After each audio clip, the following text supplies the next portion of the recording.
Now, in Nigeria, controversy continues to mount over the charges filed against Omoyele Sowore, the former presidential candidate and publisher of the online newspaper Sahara Reporters. Mr. Sowore is accused of 7 counts of treasonable felony and money laundering, as well as insulting President Muhammadu Buhari. Yesterday, a court ordered Mr. Sowore's release, but as at the time we were coming on air, he's still in prison.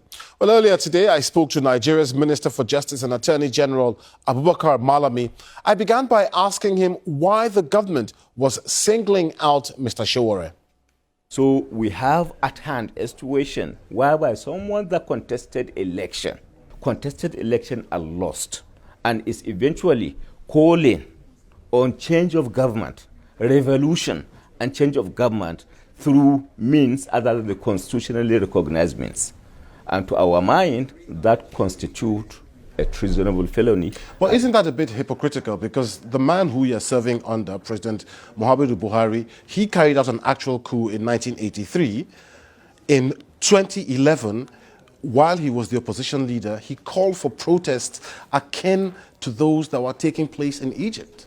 Well, the Attorney General of the Federation, the issue before me is that of Sowore. So those issues that are not but before me... But Sowore never called for a violent overthrow of government. He just termed his protest revolution now. A change of government by revolution, through revolution, what does it entail? He did not call for a revolution, Mr. Attorney General. The title, the hashtag for his protest revolution was now. Revolution now. He was not calling for a revolution. And then you now call on change of government through means other than democratic process.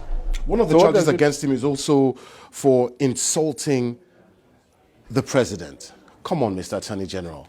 Well, as far as I'm concerned, treason is treason. And then if there is a case for treason, you are entitled, you are, as we have as a matter of obligation and right, to present a case before the court. And for your information, we operate a kind of a system of government that recognizes the independence of the judiciary through 3 arms of government. So what we have done is to present our case before the judiciary, which enjoys independence and freedom to determine one way or the other. Not that we have taken the law in our hands by way of adjudging him guilty, but presenting him before judicial process so that he could be accorded an opportunity to present a counter case for the consideration and determination of the court. Well, but do you agree that cases like this mean that the government's human rights record is coming increasingly under scrutiny and being criticized? Sowore is not the only one. The treatment of the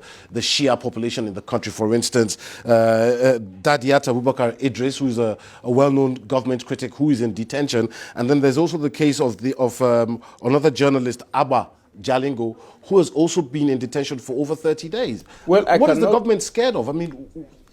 What are you afraid of? Well, when we talk of rule of law, it's rooted in constitutionality. So, provided you are called, or you are making an attempt to call for the change of government through means other than means that are constitutionally recognized, you are entitled to be arraigned, and then in arraignment, you are equally entitled to put in your defense. If indeed the court finds otherwise, the government naturally recognizes it.